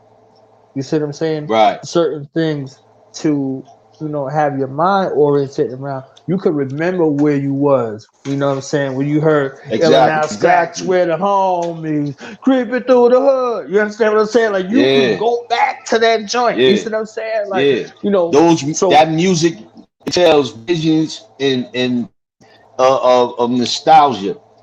Right. It's a part of your life, man. It's a part of your life force as well. Like, just to see, like you just said, people think you make music and you're a robot. And, I have stories. I have stories all day, man. Like, what you want to know? Like, when I talk to people, but it's like, if you don't actually know me, then you can't really ask me anything. But, I mean, Jewelz, for example, the title track Jewelz came about because two years prior, I begged Lord Finesse for the Message record, which he gave to Dr. Dre. But I understand why Dr. Dre would need that. I understand business-wise why he held on to that. Like, I begged Ness for that track. And in turn, he was like, yo, I'm gonna keep it, like, this is gonna be something. I know what you do. I know you special, my dude, but I gotta hold on to this for something. And I was like, damn, well, he was already, looking for something for the title. Well, we didn't know it was gonna be the title track. But then he pulls out this loop. And it was a Jewelz thing. And he wasn't too crazy about it, and I was like, this is it. Like, I can't have the Dr. Dre record, which wasn't the Dr. Dre record. It turned out to be 2 years after that, or 3 years afterwards. But I was like, yo, this is it. And so did everybody else when they heard it, because Ness ain't even mix his record, and he don't let nobody touch his record. When it comes to mixing and tweaking, he let Premier mix that record, because Preem was like, yo, you don't like this. And that's like, yo, I'm hearing what y'all giving him. I can give him something. And I'm telling him, yo, Preem, talk to this dude. And Preem was like, all right, I'm going to mix the record. And that's just like what he was going to tell Premier. Premier did his first album, you know what I'm saying? Or a part of it. And he was just like, I'm going to show you. And Preem mixed that record. That's Lord Finesse story. I got stories like that for days. Like, I wish I had, he gave Dre that record with the hooks on it, everything. Only thing Dre changed was Homegirl, who sang on Once Again for Tribe. And he replaced her with Mary, but she got her publishing on it, her and Reb. And the rest is history. You know what I'm saying? She sang that. I did it to find no. I did it to you once again, my friend. I did it by the time all the time. Said you got it crazy on my mind, cause you gotta go on. She wrote that. So Mary ended up saying it, and she didn't understand, but she was mad at first, cause Mary sang her vocals, but she gets paid for life. You understand? Like, just for her writing that, her and Rel, they get publishing for life. So it was a great business move that Finesse didn't get that record. People would have probably loved it on Jewelz, but look what it did. Like 3-4 million. So I have those stories days, man. Woe was one of our records too. But I was in a group. So D.I.T.C has to decide together as a collective. I was like, yo, when I heard Woe, the beat, some dudes like, it's dope, but I'm like, y'all bugging. But did I know Black Rob later on was gonna do something crazy to that? I was just talking about yo, we have a lot of those records, man. Like yesterday, literally, I was on an interview with a young guy, young spitter man named Akbar.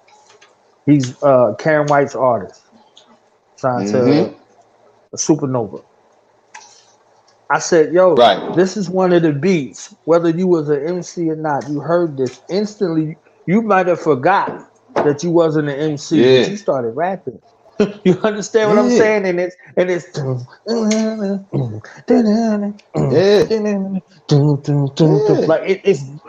it's drumming up, some of that in you, and it come out. You see what I'm saying? So they did that shit. They did that. They did the remix. Like, yo, I couldn't even think of that record by myself solo wise, because we was concentrating on the D.I.T.C album, the first album at the time. So when I heard the record, when Buck played the beat in the studio, I was like, oh. And I looked around, and some dudes was still like, not paying attention. And 1 or 2 of the dudes in the crew was just like, it's cool. I'm like, and me and Buck looked at each other, and I was like, and played it for Puff. I mean, he played for Black Rob, and Rob played for Puff. And, I Love You was my record. That Faith did, that Buck did Faith. That was my record first.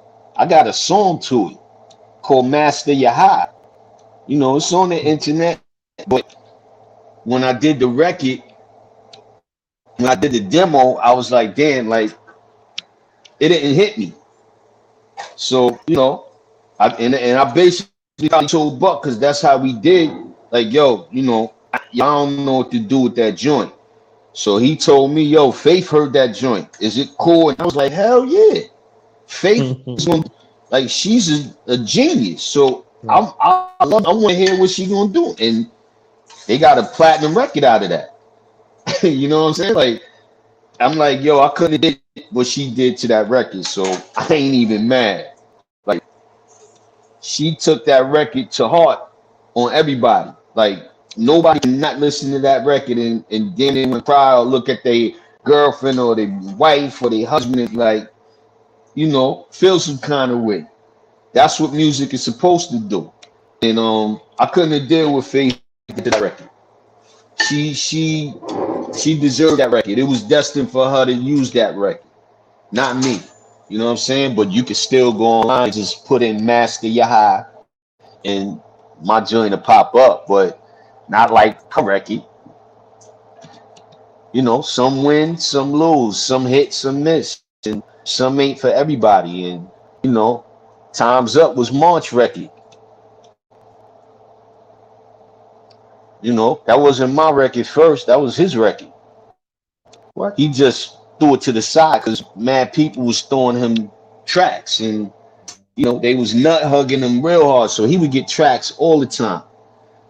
And I heard that, which I believe the kid Prestige did point of views on Word Life.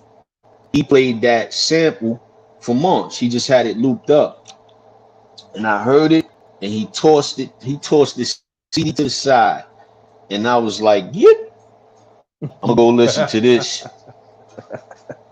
And then finally, I asked him a few times. He was like, "Nah, I ain't get back to it." I was like, "Man, F that. Yo, Buck, you know how simple this is?"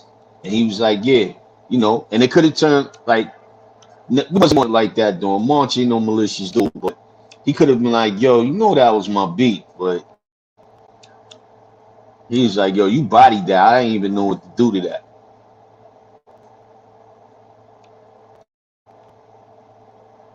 Crazy. Yeah, like I mean, dude got an album out now. That 13.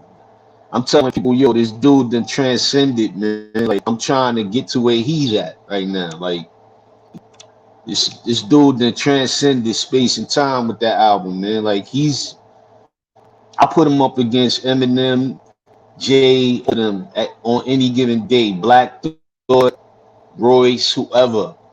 And I think highly of all of them.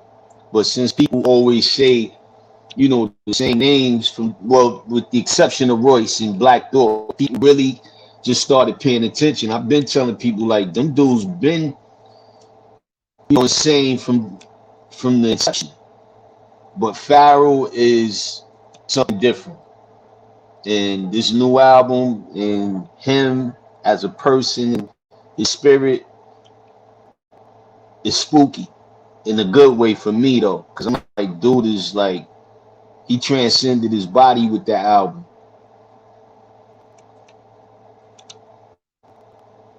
Tell him we love him. There's a few of us that'll love to sit with him and rack his brain because he gave us some ill-ass organized confusion. Yeah. Understand what I'm saying? Like, yeah. Some ill shit. Yeah. Him and Cannabis, him and MOP. You see what I'm saying? Yeah. Him and Most Def. You know what I'm saying? Rest in peace to Nate Dogg. Like he gave us so much shit over the years. Yeah. Like craziness. Some craziness. But like, look at all those people you mentioned. It's weird. Most, to me, he's effortless at it. MOP, those are my brothers, but people just don't understand that they're lyricists. Yes. Get past all the gun talk. Them dudes today, and I told you earlier, not too many of our peers can still make music and not sound dated. They not one of those. Like them dudes, I'm looking at both of them doing their solo stuff, and I'm afraid like, oh shit, like yo, like Bill, like I heard some of Fame stuff 4 years ago, so 3 years ago, and he got an album coming out, but the stuff Bill is, you know, I'm like, yo, damn, like, do y'all understand what Mash Out is? Like these dudes is lyricists, man. They paint and did it, and they take you on a ride and a journey, man. Like and they style on you, and they get lyrical on you, and they get deep on you, and then they get ignorant on you, and then they bring it back to, oh damn, we grown ups now, and then they, Fame looks crazy good now. He's slim. He's slimped up. He glowing. Bell is glowing. Like, yo, these dudes, some people know how to transcend without effort. You know what I'm saying? And it's just a chosen few of us that can do it. But I respect each and every person that came out during our era because they're a part of me. You know what I'm saying? They made me who I am, and I'm fans of them, and I listen to their music to this day, and and I'm still rocking. I'm just about to, hang it up at some point, man. I don't want to make music no more. I got enough to, you know what I'm saying? Like, I got a couple more projects that I got to pull through with it solo wise. I mean, my solo, this will probably be my last solo, but I got a group with Apathy, you know what I'm saying? And I got a couple of other things I have to finish, but I ain't making no more solo albums, man. It take too much of your energy and your life force, man. And I'm gonna live another 50 years. You know what I'm saying? Like, and just relax and chill and do what I do and just eat bananas and shrimp. I just want to relax, man. I ran half of my life and ran the streets and ran through countries, and I want to enjoy myself. I want to enjoy my family. I just want to enjoy my life now. Definitely real. So that means that you're gonna have time to write the book in your own words, or the documentary, the docu-series, whatever it is. So I ain't gotta watch no biopic with some little Irish dude talking about he OC.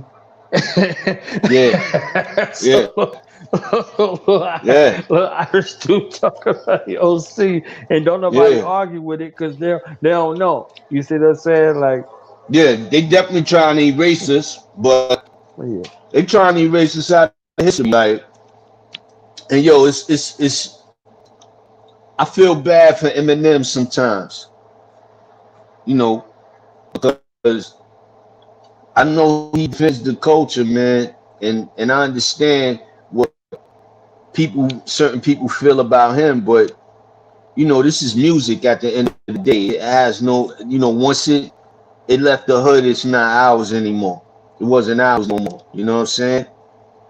It's for the world. Like, when I put an album, it's not mine anymore. So, I mean, shit, Blondie and Fat Freddy had Blondie and certain punk rock groups uptown in the late 80s, early 80s, late 70s and stuff like that, going uptown, watching Flash and them get busy. So,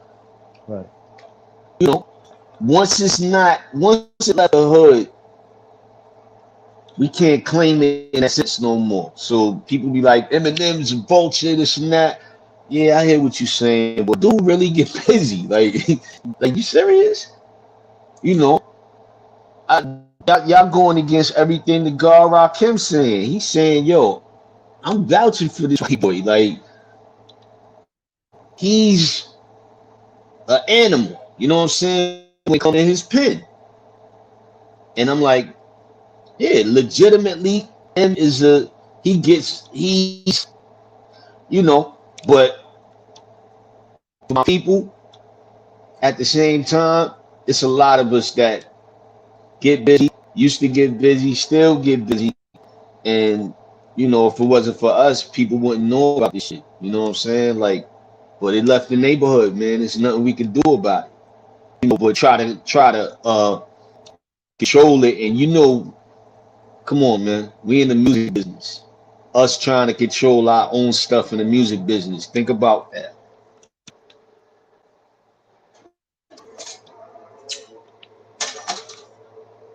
Full on control. Think about that. Quincy Jones ain't never owned a record label. Yeah, production company. What black man in this business you know own a record label? Sony, Universal, Warner. Oh, wait.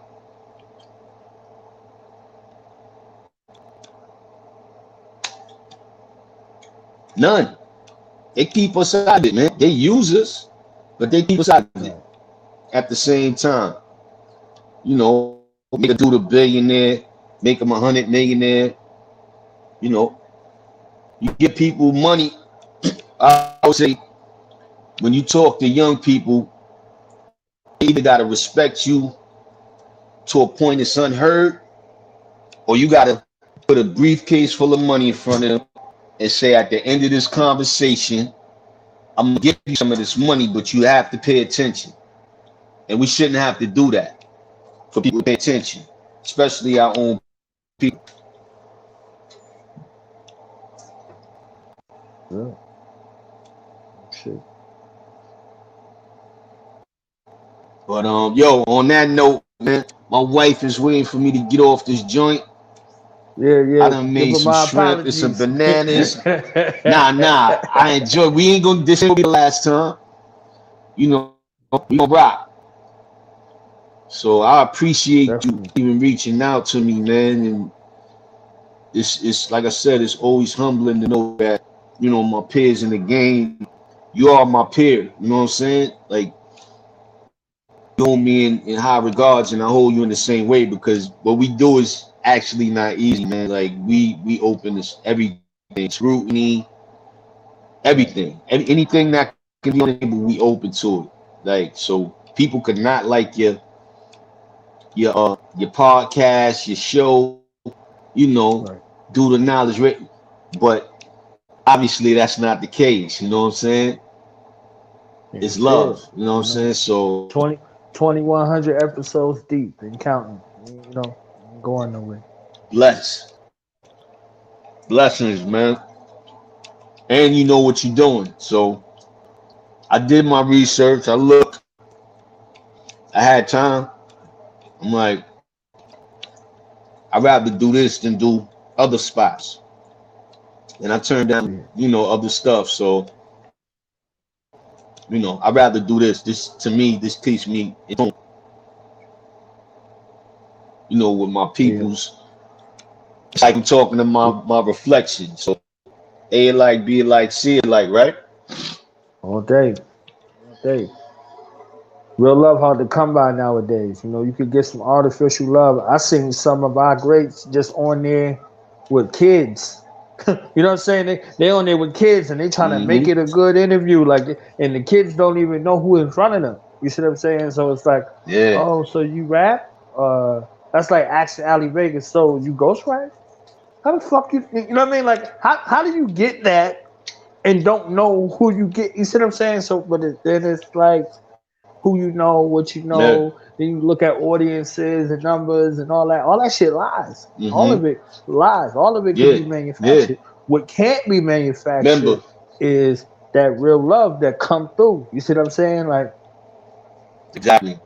Like I always, you know, what works for Jay-Z don't work for everybody else, right? So if he said to a particular person, men lie, women lie, numbers don't, you know, he's a guy that can make something trendy because who he is, and who his wife is, and what he's attached to. Yeah. And I used to tell people, yo, men lie, women lie, and numbers lie sometimes as well. So don't just take it for face value. You know, that's what he's not talking about everybody. He's talking about people who attack him and have to, you know, defend his stats or whatever the case may be. But other than that, men lie, women lie, numbers lie as well, man. We can't count streams. You can't count no streams. I get stream money, but it's not the same as the physical CD or DVD or a tape or a piece of wax or 45, you know, or buying a DAT or buying an acetate or buying a real. It's You can't beat that. You know, you can track those, you know what I'm saying? But you can't track something that's just data. Streams and stuff like that, credit, you know, it's what it is, it's the world.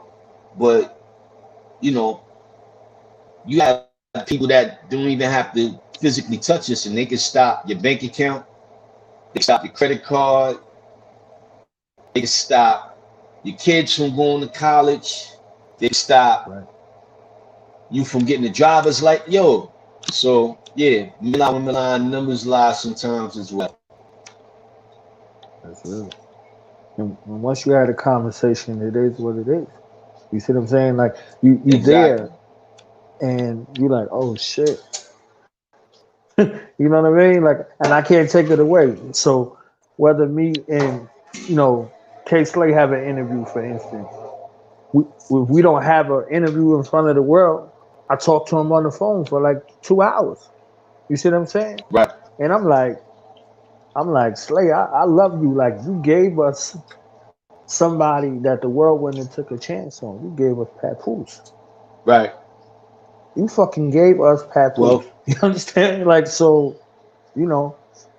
that's just. Yeah, he gave us Papoose. He gave us a lot of things, man. People don't know. Right. People just think K Slay just talk shit. Yo, K Slay gave us a lot of things people don't know about. And that's his story to tell. But at the end of the day, I believe I did his show maybe 2-3 years, about 2 years ago.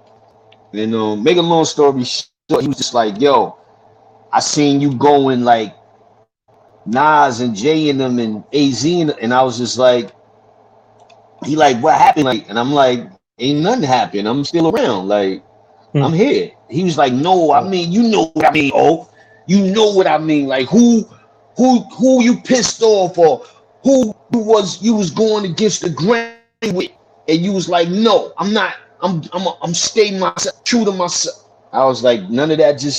I said, yo, you want to know the, well, he know the secret now, but I'm like, the secret, it ain't no secret.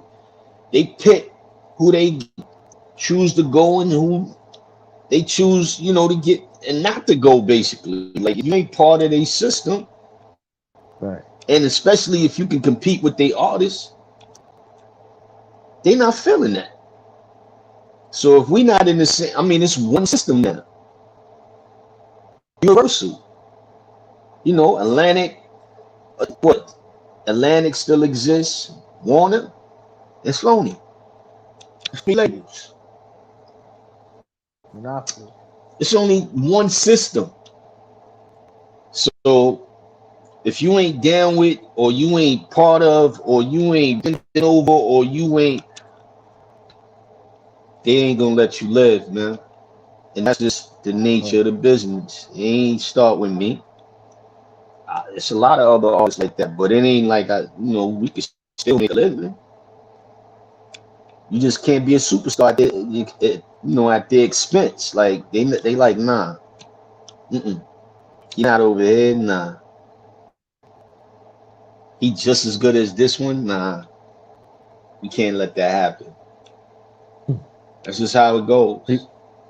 We better than this one, and this one, and this one, and this one, and this one. Yeah, well, whether I'm better or not, it's just, yo, it's people don't believe that. People like, yo, you work hard, and yeah, I worked hard, but it's just some doors I wasn't willing to walk through. Just for my own sanity, for my own morals and ethics. Like, it's just some doors I wasn't gonna walk through. It ain't had nothing to do with no homosexual shit or nothing like that. It was just, yo, that ain't the only thing that'll make you feel outside of your character.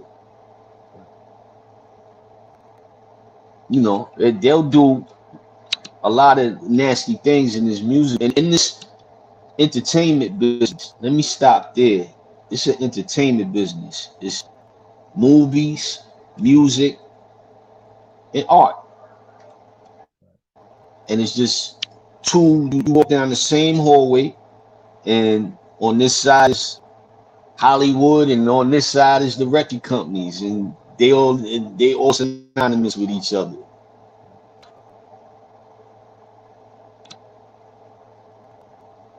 No, but yo, on that note, man, like I said, I gotta get this food in my right belly, man.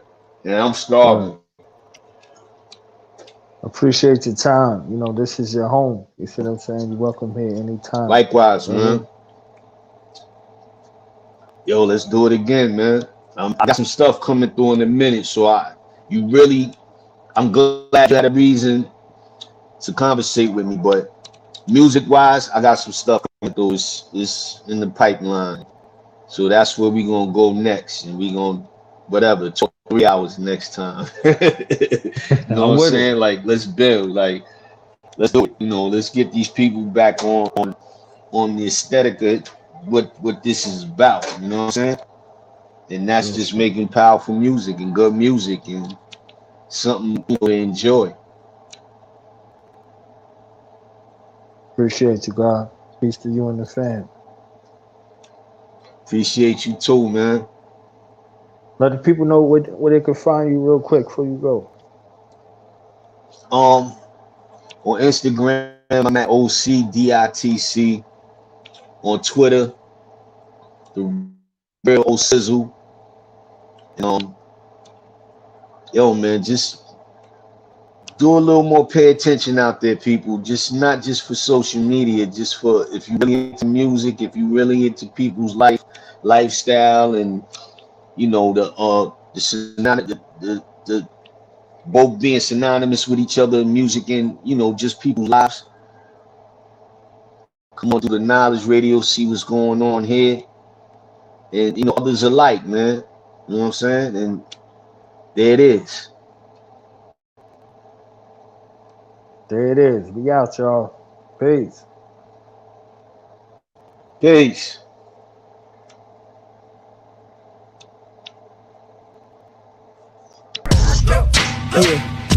Yeah. Now we gonna tell them. Night in front. We tell them like this, yo. I'm an African. I'm a African. I'm an African. I'm a African. Yeah, y'all like that? So no more. This man's mind is open. I'm an African. I'm a African. I'm an African. I'm a. Let's get back to the video. Motive is best developed by recognizing the common enemy.